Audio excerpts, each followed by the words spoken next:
Happy playoff Friday, everybody. Welcome to little Monarchs Mocha here from the ballpark. Thinking the audio. Looks like we're doing good here. Yep. Oh, no. Oh. No. Go on. Yep. There we go. Audio's rolling.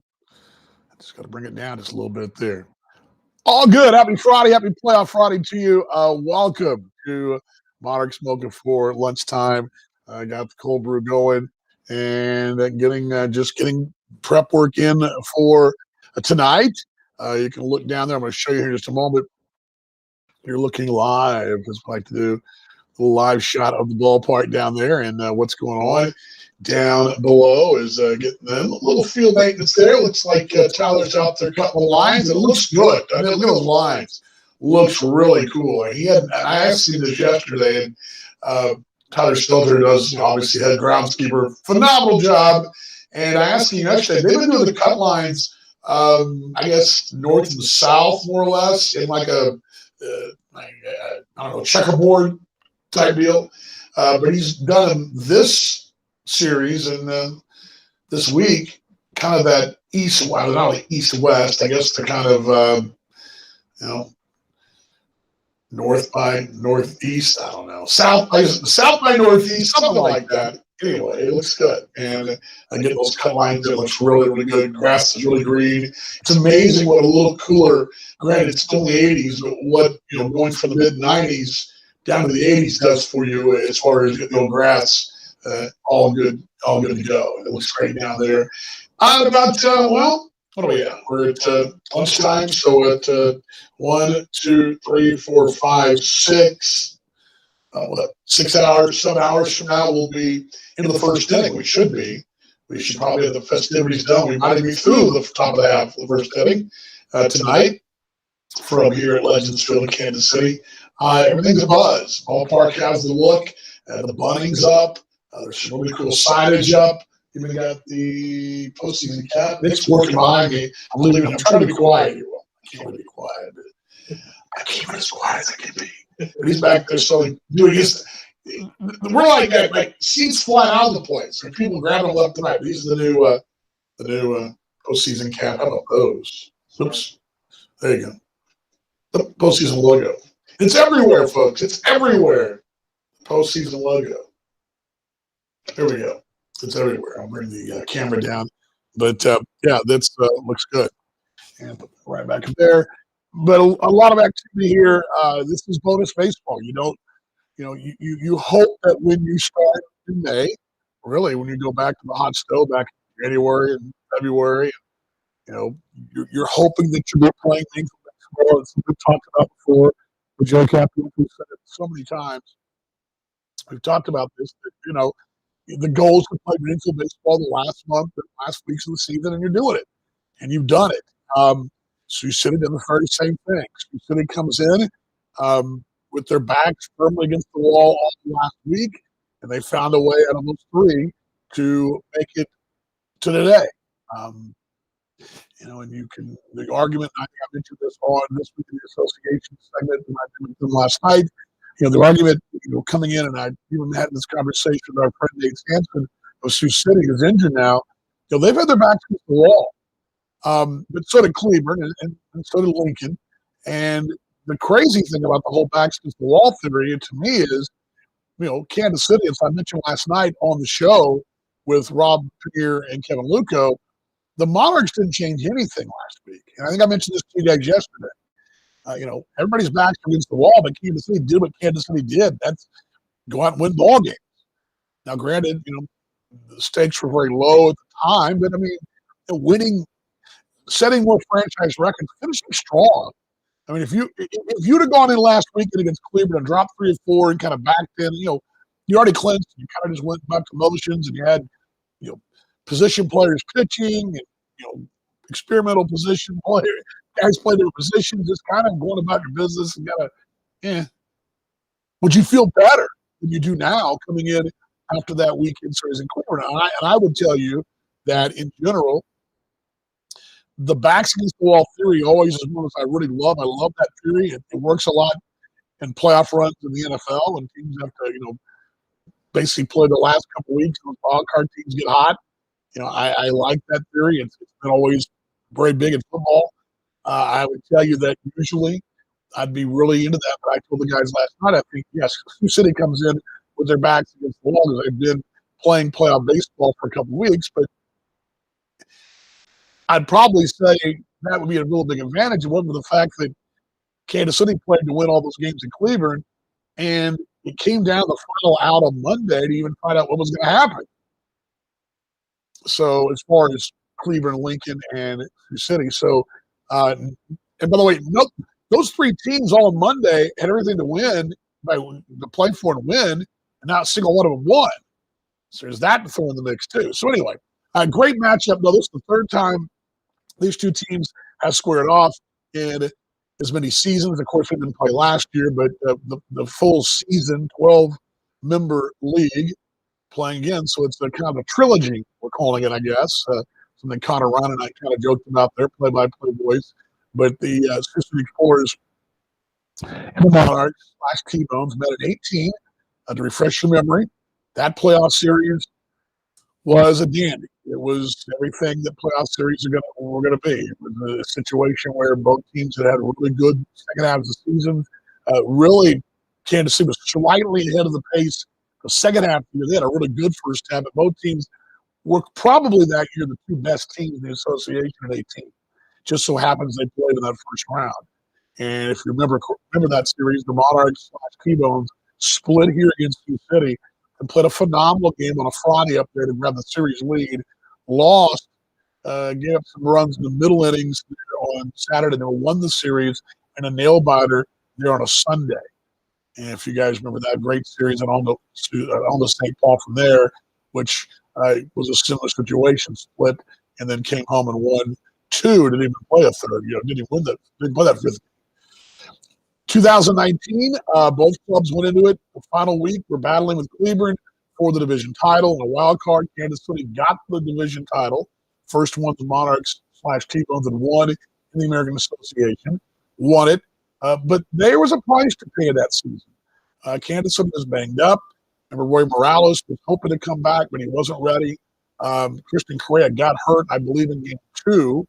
And I'm looking back. I don't think I have that handy here. Maybe I do. Let me pull it up real quickly here because there's a couple other issues, too, in the playoffs that year. Sorry.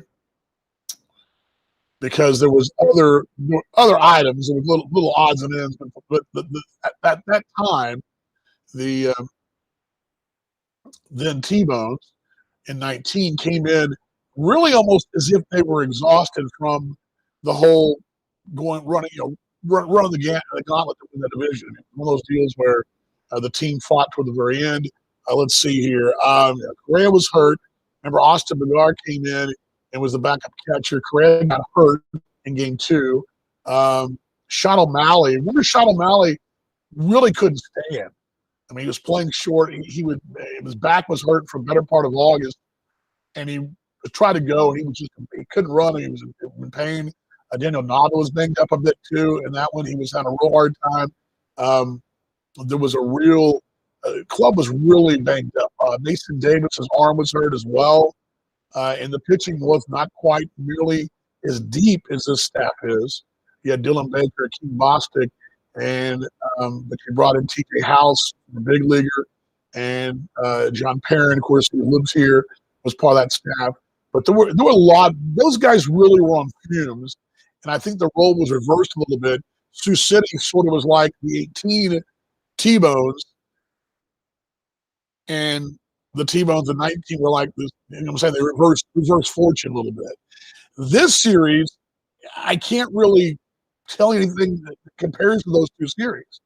I guess the closest comparison is the 18 Sioux City team. But again, that Sioux City team, I kind of salted the division away in June and July, and where this Monarchs club got off to a slower start, didn't salt the thing away until August, but from mid-July on, really did what they did, and a lot like what happened in 18, and to a large degree in 19. The 18 and 19 teams both got better as the season went along, and this club, I would tell you, is the same way. Very similar storyline, also very healthy. That was probably the biggest thing to come out of the Cleveland and Sioux Falls road trip, is that this thing came out fairly good. And the Providence Medical Center Health Report, expert care close to home, to tell you, outside of me losing my voice last weekend, that was pretty much the only thing to really talk about. Um, Justin Schaefer did pitch and pitch fine. He's okay. And the Monarchs' only move they made today, or a little bit yesterday, actually, before the deadline to put the rosters in last night, is that Matt Hall was activated off the injured list, and the Monarchs placing Cole Dunsing, a local product, on the injured list. So that's the only change, which means you've got a pitching rotation going into the series of Hall, Sampson, Schaefer, Donatello, and Mathis. Those 5 names, and I would tell you, the 18 season had Tommy Collier, and some really solid guys behind him. Don't get me wrong. The 18 season was very solid pitching staff, but I really believe, I'll just go back and pull those names up for you too. 18, you had Hunter Atkins, Barrett Aston, who was very good in the postseason, Tommy Collier, Marcus Crescentini, a big swing guy, and Jared Mortensen. It was Mortensen who won that final game. But I would tell you, of Mortensen, Collier, Atkins, and Aston, I would tell you that the Monarchs 5 they've got going this week in the tank, pretty solid. I would say it's about as good of a playoff depth staff that you've had as a starters. Brian says the playoffs best of 5 has always been the first 2 at home, the better record. Is that always been the case? No. That is a choice the club makes, and this is the same thing that Chicago made the same choice. You have an option, and I think from a standpoint, it's a weekend. Because the way this thing works out, you got the weekend, the Friday, Saturday dates. I think that's what most Chicago and Kansas City went with, the Friday, Saturday date. I mentioned this last night on this week of the association show.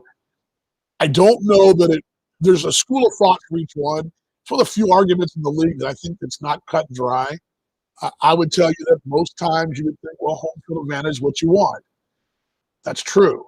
The gamble is, though, if you go on the road and drop the first 2, well, then you've got to sweep at home, right? The flip of the coin is if you play those 2 games on the road, you split, then you just got to win 2 or 3 at home. And I've seen, like I told them last night, this has worked out for teams. It's not worked out.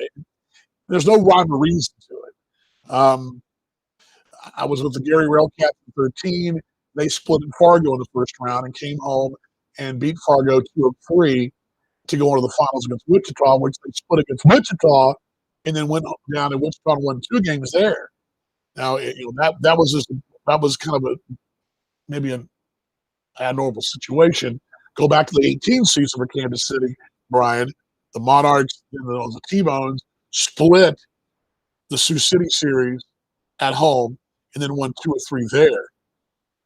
And then the St. Paul series was the same situation. The 19 season, as a higher seed, Kansas City did win 1 of 2 in Sioux City, then came home and dropped 2 in a row here. That team was really banged up, as I mentioned.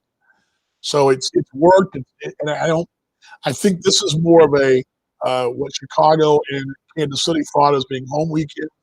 The NFL is going to start this weekend, but in Kansas City's case and in Chicago's case, both are not playing on Sunday, so you're going to have it to yourself. Chicago, while it is a major market, Northwestern's not a huge distraction to them for college football. You do have the Cubs and White Sox, only one of which is actually doing anything postseason-wise. That'd be the Southsiders. Here, I just think it made sense from that standpoint. Now, I would think, and this is just my guess, that should both clubs or whoever make it to the finals, I imagine the final series, they would probably take the 3 games at home. That's just what I think will happen for both clubs. And I think Fargo too, because Fargo would have the home against. I don't know how that would work. I believe Fargo has the head-to-head against Sioux City if Sioux City were to go on.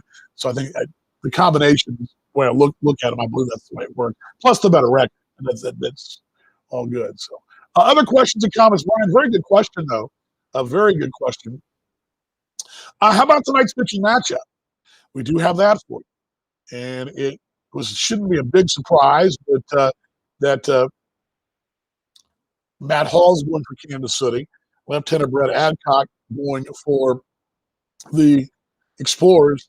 Uh, the Explorers basically have three starters in the rotation currently, and that's what they've got on their staff. Heavy in the bullpen. They've got Adcock tonight, Zach Hedges tomorrow, and that would leave them with Patrick Leday for Monday there in Sioux City. So at the moment, you're seeing two lefties. It looks like your first three. Hall's not faced them. Hall has been very good in his three outings. Adcock has been very good lately. He and Hedges both been fairly good lately. Um, they've been pretty consistent the last three times out. There was a bit of a blip on the radar. They've had some trouble against Kansas City, but in general, and I'll pull those numbers up for us really quickly here. Tell you that the numbers for both, but you guys know the Hall numbers, and Hall has been I'll give you those numbers to you quickly here. Hall is got got three starts, and he has allowed the 4 hits and the no earned runs. So there's that. For Sioux City, and I'll get to them now. Pull this up for you too. For those Explorers, there we go. Adcock, again, left-hander. He spent some time in the Astros organization, Double-A, a couple of years ago, LS3. His last time out, 6 1/3 innings, 3 earned runs, 4 hits, walked 3, struck out 8 against at Sioux Falls in a 5-3 winner. He's won his last 2 outings. He also salvaged the final game of the series at Fargo. They lost the first 2 to Fargo. He went 6 innings, 1 earned, 2 hits against a very good Fargo lineup and a 4-1 winner. Now, he's won his last 2 starts. Prior to that, the starts prior, he went 5 1/3 and a no decision and a loss against Houston. He went 5 1/3, 4 runs, none which were earned, but he did walk 4. Against Cleveland on the 20th, a 4-2 win. He went 5 2/3, 4 hits, 2 earned runs, 6 strikeouts, and 1 walk. The one thing that stands out to me, the last 3 times out, in 12, 17 2/3 innings, he's walked 10 in 17 2/3 innings. So we've learned that if pitchers do give free passes, free transportation first, our 1927 study, this Monarchs going to make you pay because they're so deep. And that's one thing to look for, were the walks and how the Monarchs take care of that. Other thing to watch, too, and I'll get to that in a moment from their standpoint. Let me finish what he's done against Kansas City. He got, on the 10th of August here, 4 innings, 8 runs, all earned, 9 hits, 3 walks, 1 strikeout, and a 12-3 win. That was at home, that was in Sioux City, a 12-3 Monarchs win. Looking back here, he also, his last, I'll just pull him up here, he's 7 1/3, 7 1/3, 14 earned his last 2 times out against Kansas City.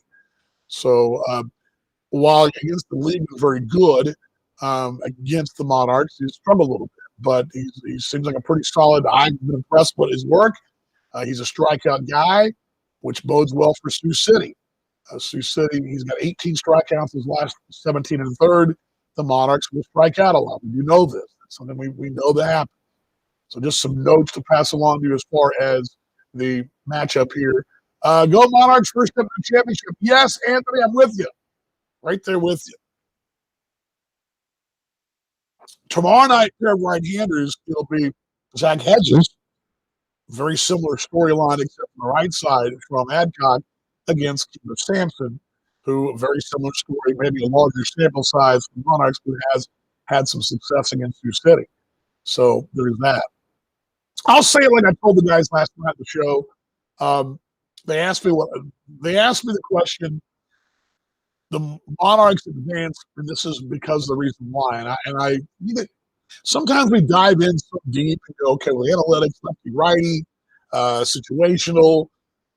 I just think if the Monarchs do what the Monarchs do, then this is going to be a series they should win.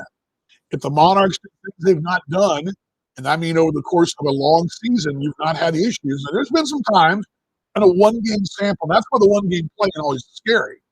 But over a course of a series, the Monarchs in general have done the things the Monarchs do to be successful. That is obviously that deep lineup, which is very tough to face, 1 through 9.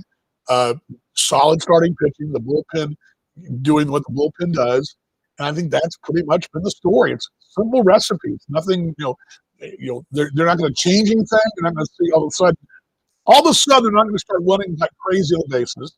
They're still going to be very economical there. They're going to have fun, enjoy what they're doing, enjoy the ride. All the things they've done so far, nothing changes because the bunning's hanging from the rafters. That's the mark of what this club is about. I think that's what you'll see tonight, what you'll see all series. I expect to see that all postseason.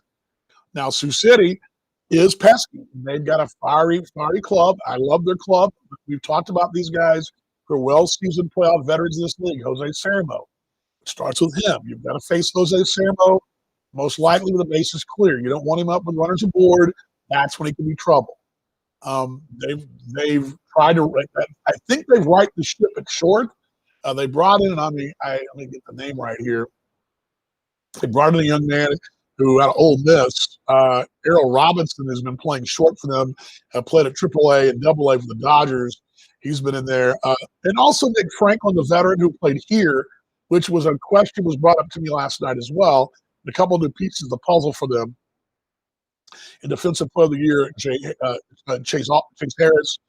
And whenever Timmy got a guy like Michael Lang out there, it's a tough ball club. Michael Lang is a consummate pro. I mean, that guy is all the adjectives aside. They're a good ball club. And what they do, and that's what we're going to watch. If you're watching Kansas City, from our standpoint, it's do what the Monarchs have done. Turn that lineup over. Okay, the first time they may be scoreless.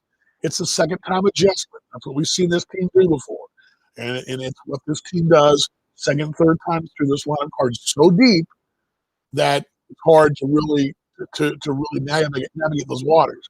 From a Sioux City perspective, for them, it's going to be to lock this thing down and get a lead. You will see Steve Montgomery. He did it in the regular season. Even in close ball games, he's not afraid to go the bullpen the fourth if he has to. And if they get down big time early, he will go the pen. He's not going to worry about a starter getting a decision, even in the regular season, if he can go to his bullpen, which is his string, and lock you down. If they get a lead fifth inning on, that's where they're going to be really dangerous because they can really lock you down. They will do that. You'll see them go out there and really try to lock you down at the bullpen. That's what they try to do. Now, the Monarchs are a wire-to-wire team in general, where Sioux City is more of the lock you down, get the lead, and shorten the ball game. That's kind of those are generalities. But again, like I said earlier, like I told the guys last night, you do what you're doing. You do the things you do. You don't change it up. And I think that's what made the 18 club so successful. The 19 club, I put the asterisk because they were just so banged up. I mean, just there were no healthy bodies, and that hurt. I mean, you had guys on, guys on with no back, one guy with one foot, one guy who couldn't catch, and you had a lot of banged up guys. And you'd really worked hard to get to that point. And what you remember too, the 19 season won those 14 in a row when you were down at one point, going to be 9 games back, and you got that rolling, and really got the back against the wall kind of deal. Don't know if you've covered it yet. Oh, what's our record against them this season? Very good question. Let me pull that up. The game notes are right here. I'm working on those here in a moment. I believe I got this right. It is.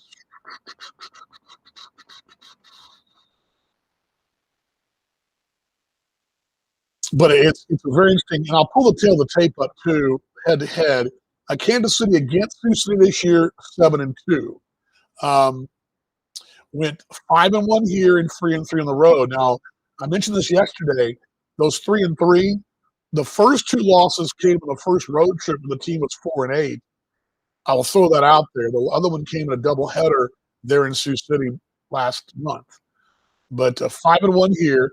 The other loss was a doubleheader loss here against them in game 2 of a doubleheader as well. We had to make up a game from rainout. We had a rainout anyway. 2 rainouts, 7-2 against them. One more note too. Let me give this to you too while we're talking about it. Let me just pull this up for you.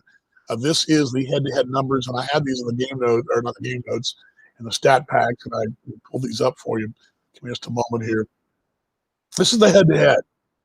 These are the head-to-heads. Let me pull this up. Kansas City against them head-to-head number-wise, and a pretty good sample size. Again, those 9 games. Let's see here. Kansas City head-to-head hit 303 against them. 14 homers, 85 driven in.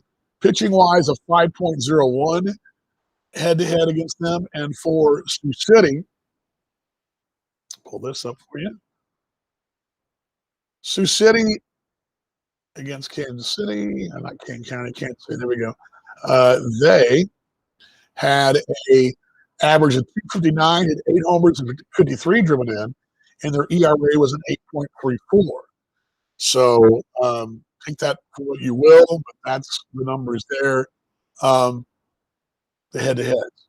Monarchs have the head-to-head advantage in all this, but again, and that's why I tell you that Kansas City, I think if the Monarchs do what the Monarchs do, I think that things should go well. If the Monarchs do what the Monarchs don't do, it's pretty simple. It won't go well. If suddenly all of a sudden it's different, and these playoffs are different. It's 0-0. It's 0-0 now. It's not 69-31. It's 0-0, and it should be a delicious series. The challenge will be, I think, in what awaits in Sioux City is a challenge. That's always a tough place for us to play. Has been a tough place to play. But I like your chances. If you can somehow, and granted it's one at a time, we're getting ahead of ourselves here, but if you can somehow squeeze out a pair of games here, I like your chances on the road to get at least one game. So it's almost a must. So that's where it stands. You almost have to win both. I shouldn't say that. You don't have to win both. We've seen before this team, this franchise, lose a home game in the postseason and win a series on the road. It's happened already against this very same team. So anyway, questions, comments on this one? What else you guys got? How you feeling? What do you think? Do you think there's a place? What's your take on the strengths and where this thing is? I mean, do you agree with my assessment that you do what you've done? I know it sounds very simple, but I do believe do what you do and don't try to. And that's been the amazing part about this thing. Even when you lost 2 in King County, they didn't panic. They had one more to clinch, and they did it. And one, of course, was a rain out. And then they come home, do what they had to do, go on the road to Sioux Falls and into Cleveland. And again, remember, I threw this out there. Cleveland had everything to play for in that series. The Monarchs just went out and did what the Monarchs do. And I think if you do what the Monarchs do, you're going to be fine. That's what's going to be interesting to watch here. But they wear uniforms too. And any preconceived notions, this is going to be a walkover, walk of the park. This is going to be playoff baseball. And that's where everything really is ratcheted up. But I think for both teams, for both clubs that play playoff baseball lately. The atmosphere in Cleveland the last couple of nights over there was very electric. Saturday, Sunday were very electric. And they were ready to celebrate and pop champagne, and they never did. And they were nip-and-tuck ball games on the road. And I expect being very similar type situations. If things don't go well tonight, there's no panic. If things go great tonight, there's nothing done. Nothing's been achieved. It's a best-of-5 game series and the body of work, and I think that's where I lean, the body of work. But these series are tough because nothing matters what you did during the regular season. You got yourself here by setting yourself up for a great regular season. Put yourself to be where you're at, but that does not give you a free pass to finals or a ring. You got to go out there and earn it. This club, I think, will do that. I think they'll put a pretty good performance on. And I think I will say this too in closing to you guys, that regardless of what happens in this series or this postseason, this has been a special year. in a long list of special years for Joe Capietro, Manager of the Year. What he's done to reframe, what he's done to we've rebranded the franchise, and that is phenomenal. Mark Brandmeier, Mark McKee, Jay Hendricks, the entire staff. What's going on outside the lines with the Negro Leagues Museum is really, really special. You take that and what's going on between the lines that was already here, and that's really special because no one's doing what Joe's done with this franchise ever. 4 straight winning seasons. That's never happened. Never happened. Much less 2. Now 4. So let's enjoy the ride and get into it. Let's see here. Time for a Monarchs win, David. I would agree with you on that. I think it's always a good time for Monarchs wins. Karen says, yes, looking forward to going to the ballpark too. Looking forward to having you out tonight too. We're looking forward to having all of our Monarchs family out. And Chris says, here I am planning on maybe going to a game this Monday. Then that's a Super Bowl. Well, yeah, it's not the Rocky Mountains, okay? Or it's not Big Ben in Parliament. You're not driving by the Tower of London. It's not it's not scenic route. It's not Grand Canyon. Yes, I agree. It's not it's not one of those drives that's going to just move the needle. I get it, but hey, gotta go. Broadcast tonight. A lot to talk about there, and let's get that to you real quickly here as playoff baseball coming to Kansas City once again. And yeah, I mean, it's not.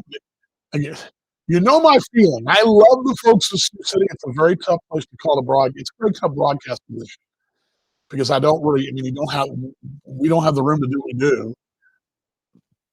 And I'm trying to do 3 things at once with little room. It's tough. Wires everywhere. I don't like the wires running everywhere when I'm on the air, but it's the nature of the beast.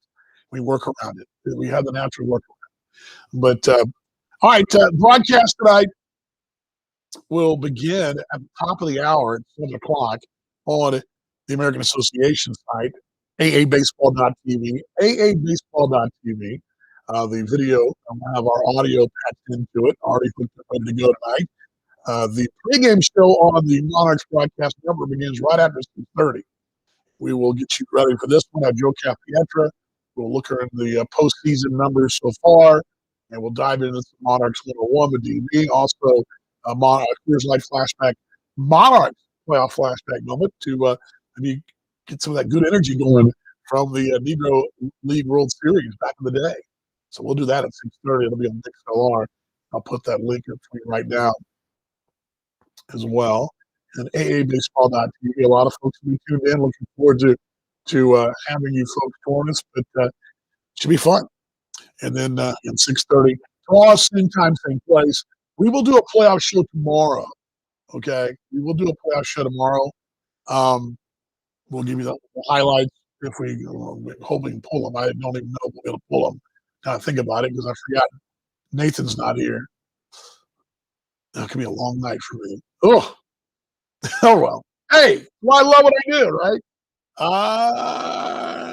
Sam says rematch. Casey went against Sioux City. What did Casey go wrong? And how do we avoid that this year? Sam, that's a good question. And I covered it a little bit earlier, but I don't mind visiting that again. I think the real big thing for Kansas City is the.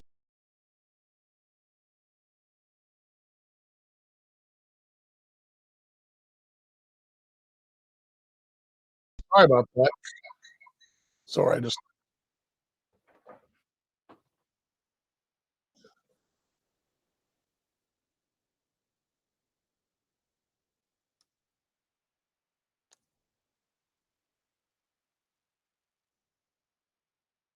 All right. I got to turn off this echo.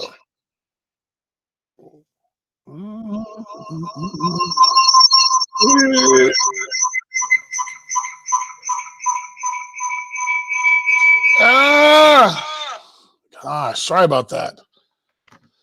I changed cameras on me, and I had the wrong camera with the wrong audio, and so that caused echo. Sorry about that. Once in a while. Where do we go wrong in 19? How we avoid it? and I go back to the 19 season again. That club was really banged up. They'd exhausted. And remember, August 6th, I believe it was, August 4th, the team was in Cleburne. And really a do or die series. Lost the first game against Cleburne. If they lost the second game, they'd have been 9 back with just about a month to play. Or actually, with just under a month. Kansas City didn't lose again for basically 2 weeks and rolled off that 14-game winning streak and really got them right back into the wild card. Then came home, had 2 big series here against Sioux City. And there was a series against Winnipeg, a series against Sioux City, Winnipeg, Cleburne, then Sioux City. And won those 3 series and went into the weekend with playing Sioux City here that final weekend and won that series against Sioux City, a 4-gamer to clinch the division, but it really exhausted. They were exhausted. Remember, Roy Morales didn't play the last 3 weeks of that deal. I mentioned this earlier. Daniel Nava was banged up. His foot was hurting. And I'm not making excuses here, but the guys were banged up. We also talked about it earlier. Who was I telling you about the Monarchs? I'm just looking back down my notes here. But that 2019 team, looking at sorry about that. There we go. That 2019 team. I'm missing somebody here, and Sean O'Malley was his back was shot, and he could barely stand, and he was trying to play through it. Mason Davis had a sore arm. Again, Christian Correa got hurt. I believe it was in Game 3. Correa basically broke his hand in Game 3 and was out there swinging a bat with a broken hand. And a game that went down to the wire. That team was really, really limped in to the postseason. Now, the hope was if they got that first round, Roy Morales to get back, but they were really, really it was not as deep of a situation. Now, I would tell you that, and I will go back to what I said a moment ago, Sam, do what you've been doing. Do what you've done, and you should be fine. I mean, you're not going to see them, like I said earlier, you're not going to see them all of a sudden become speed burners in the base pass. They're going to be very economical there. They're going to play those percentages correctly. The long ball will be in play, but so will the single. All of a sudden, no one's going to all of a sudden try to be a hero.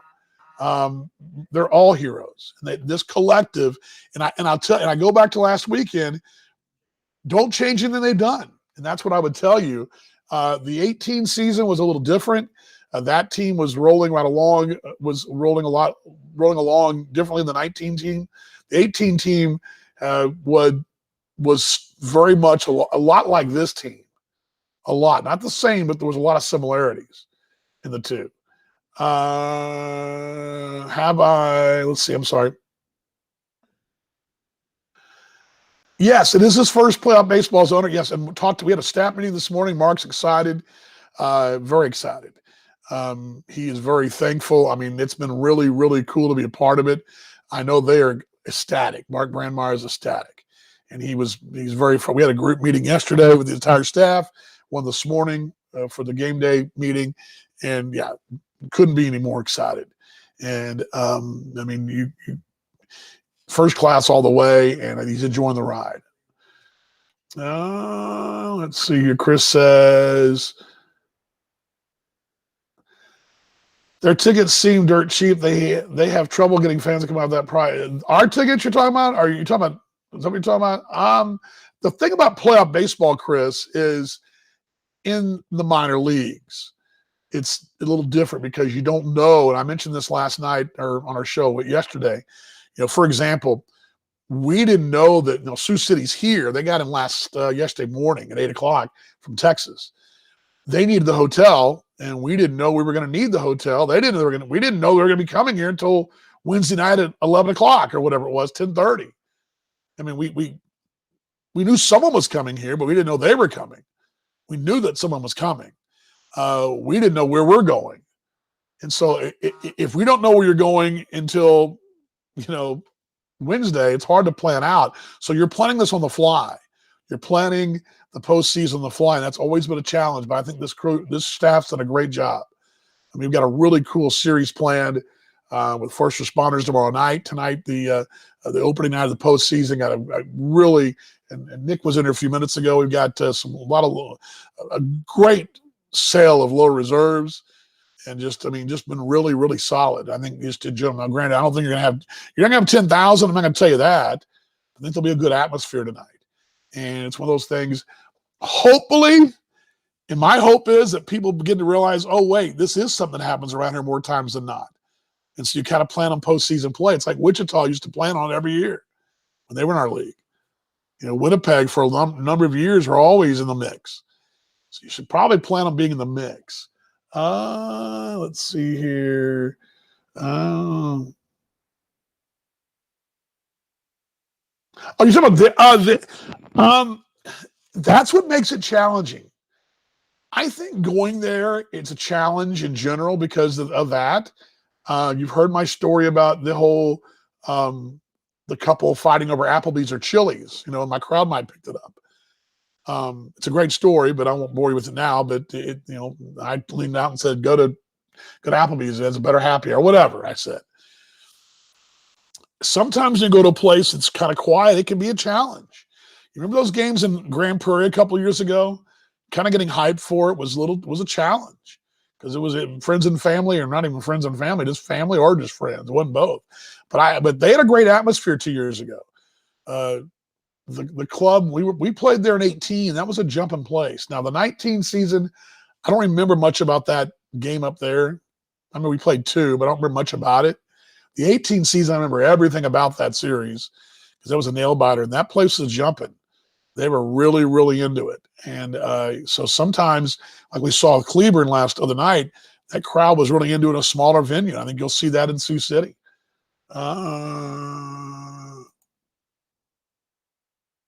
Yes, I agree, Anthony. I agree. I'm with you all the way. All the way. All right. Hope you guys will come support us. And again, the staff's done a phenomenal job here. Everyone on our staff is working tirelessly to make this a memorable performance. I mean, this is something this is really cool. Again, I had showed this earlier to you. Look at that. Postseason caps. Pretty cool, right? I mean, don't tell me this franchise isn't into it, right? They're into it. And your Monarchs are into it and going to be playing tonight at 7:05. Airtime 6:30. Tickets at monarchsbaseball.com. Big weekend of baseball, all that. Now, tomorrow we'll have a show for you. It's a Saturday special. I'll be here, and we'll be here to dissect what happened, good or bad, and to preview what's going to happen, hopefully, tomorrow night. Take your questions and comments. So, again, noon tomorrow right here. Noon tomorrow right here. I'll be up here bright and early and ready to go. And the Monarchs and the Sioux City Explorers broadcast on Monday, Tuesday, Wednesday, if necessary, all on MixLR as well. So just wanted to kind of give you guys a heads up and hope you guys will join us. And I want to show you guys. Let me pull this up real quickly. I had to turn it off. Let me do it now. See if you guys can see. I want you guys to see what Tyler's doing out there right now. If I can don't screw up the camera this time, Vaughn.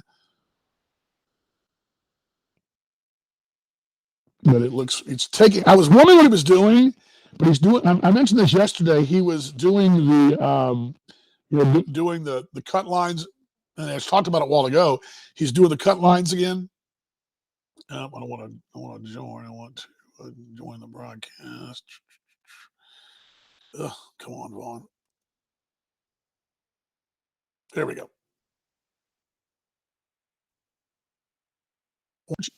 Cut lines. Oops.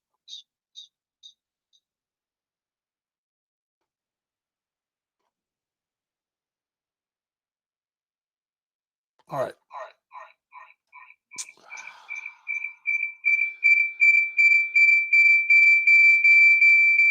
No, it's not going to work. Dadgummit. Let me restart my phone, and while we're doing that, because I want you guys to see this, but I have to restart my phone. I don't know why it's doing that. It's muted and all that, but so frustrating. Anyway, he's got really cool cut lines, but he's also got a really cool thing in center field. You guys got to see this when we go here. Yes, they are for sale. They are for sale downstairs, Anthony. in the stadium shop here. So give me just a moment here, and we will get back with you. While we're doing that, let's mention that Joe Pietra, here he is, manager of the year. I will say this, Michael Dixon of the Lincoln Salt Dogs, you're wrong, sir. And we never Michael Dixon and I disagree about 1% of the time. It's about 99% of the time I agree with Michael Dixon, but I think Joe Pietra was the only choice of manager of the year, the only choice. Michael Dixon seemed to take exception to that, thinking that it was too easy of a choice. Well, that's the point, right? Should it be a slam dunk? I mean, shouldn't the award be a slam dunk, or is it going to be, or you have to be obscure with it? And his argument was we had the best roster. Well, he had the best roster because he worked the hardest to get the best roster. Thus the reward and the award. Love you, Michael. I love you, bud, but I just disagree. Michael's not even watching. He's on the golf course anyway. He's a great dude, great friend of mine, and I respect him so much. But 99% of the time I agree with him, but this one time I just don't. That Joe Pietra. Hello from Sioux City. Hope for a good series. Yes. Okay. Did I tell you that? I think I told you this. Did you stop by when we were playing you guys back in July or was it August? It was July. Didn't I tell you then? No, whatever the last time y'all were here. I guess it would have been August, right? Didn't I tell you we'd probably see you in the postseason? I felt pretty strongly about it. I told you, Casey. I told you. And of course, at the time, I came close to not making it, but dang it, they pulled out and made me look like a genius. So I'm pretty fired up about that. But, okay, let's try this again now. Give me a moment, and we will do this. I want to give you guys the camera shot here. I wanted to do this whole nonsense, but we'll do it. Again, the show is Monarchs Mocha. Glad you're along. Yes, I did. I told you. I did. I said it. And at the time, I felt that was the case. And, it turned out to be that way. And I feel like a genius now. Or a gene ass, as my wife would think, probably. Here we go. All right. I don't know if you guys can see this. I'm going to put this up there for you. Let me get this. I think you can make it out. I hope so. I want you to look right above the bag at second there. I think you guys can see this. So let me put this out here. All right.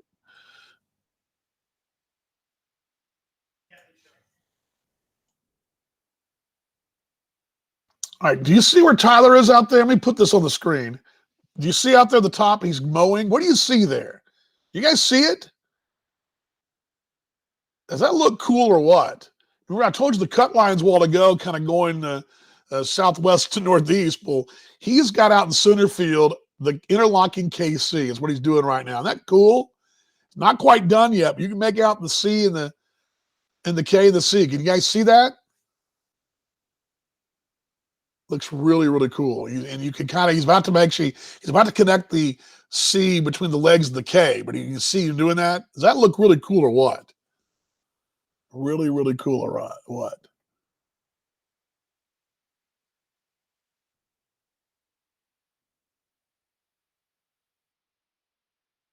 Oh, you guys have it. So you guys know each other. Okay, well, look at you guys.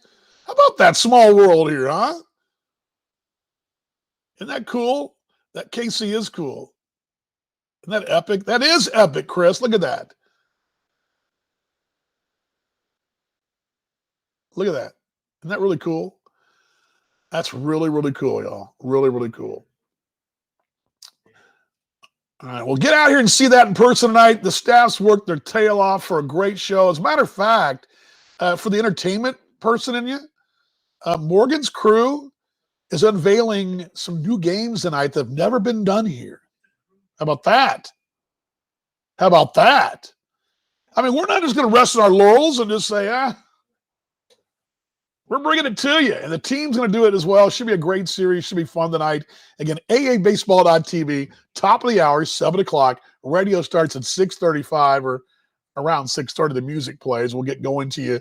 Full pregame show tonight as the Monarchs and those Sioux City Explorers. Game number 1, best of 5, American Association South Division Championship Series. 3rd time these two clubs have met up.